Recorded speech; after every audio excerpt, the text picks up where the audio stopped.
There are many ways to position, scale, and rotate layers in a composition, both using the timeline and directly from within the composition panel itself. Let's start by transforming the layer directly in the composition panel. Go to the tool panel in the upper left corner of the interface and make sure you have the selection tool selected. Then navigate over to the logo in the composition panel. Click once to select it. You will notice the logo is selected.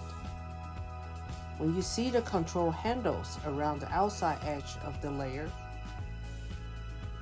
now we're going to reposition this logo into the lower right corner of the composition panel. And as we do that, we'll click inside the panel, making sure not to click directly on the center anchor point.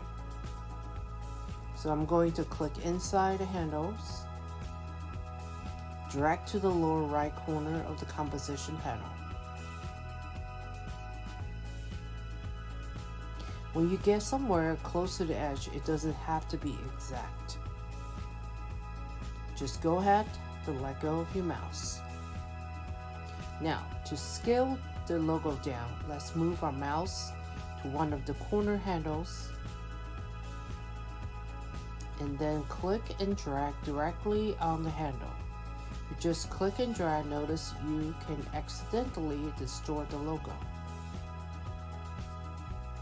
Keep it in proportion, hold down the shift after you start to drag.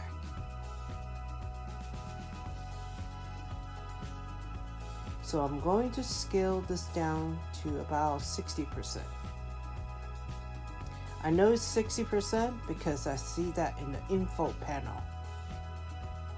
Now in order to let go, I'm going to let go of my mouse first, and then I'll let go the shift.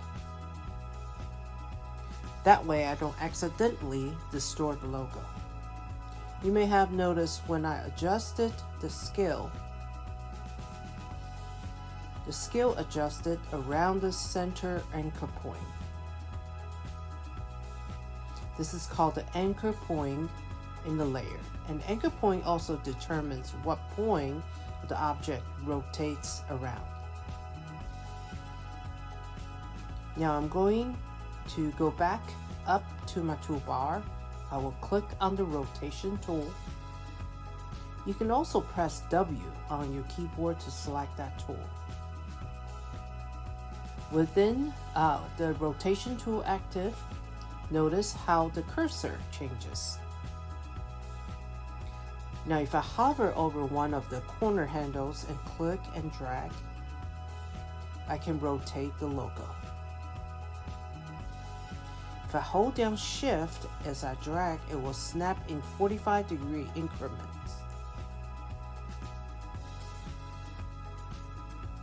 Once you finish playing with the rotation tool, go ahead to make sure the logo is back to its original vertical position.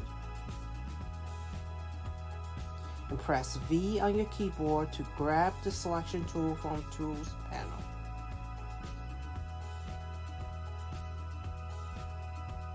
Another way to position object in the scene is through the timeline.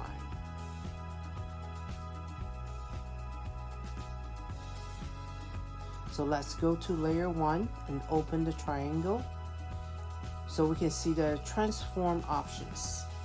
And your transform options are not open, go ahead to click on the triangle until you can see all the different transform options.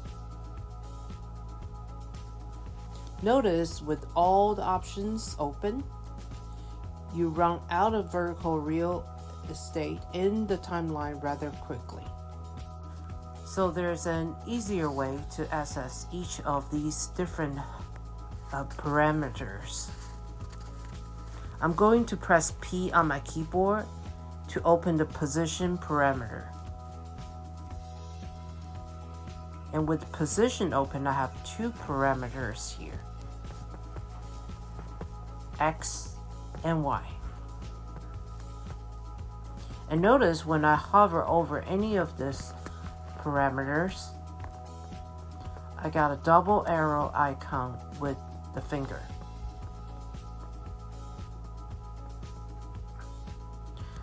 Which means I can scrub that parameter. And let's hover over the Y parameter and click and drag to scrub and reposition this element a little further down in our composition panel. In order to work quickly on the timeline, you will want to use keyboard shortcuts.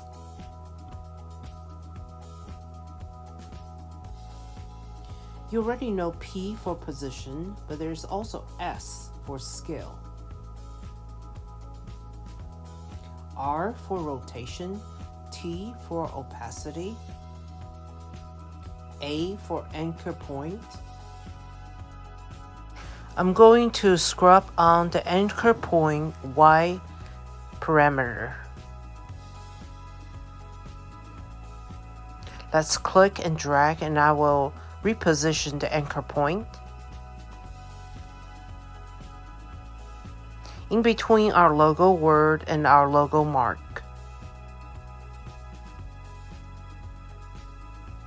Now, when I press R and open rotation, notice rotation has two parameters. The first one is the number of rotations. The second parameter is actual degrees with a rotation.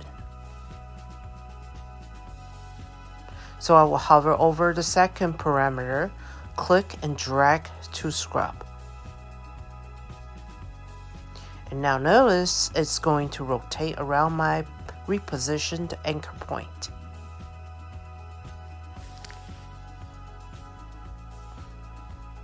So I will just Ctrl Z on Windows and Command Z on the Mac to undo. And I will press P to open the position parameter. Scrub on the Y parameter and reposition the back down. In addition to be able to scrub up parameters, you can also just type directly into the parameter. So let's make this logo a little more transparent. I will press T for opacity. I will change its value from 100% to 50%. And I will press enter when I am finished. And that will set the value. Now, once you're finished, in order to collapse a layer, you can just press the same keyboard shortcut. For example, I will press T for opacity. And I will just click below any of the layers to deselect. Now I can see exactly what things are going to look like in the composition panel. Now I have to tell you my preferred method for applying transformations to layers and compositions is to actually work directly in the timeline. That way you will know exactly which layer and parameter you will be adjusting, while getting a preview of the transition. This method definitely becomes more helpful.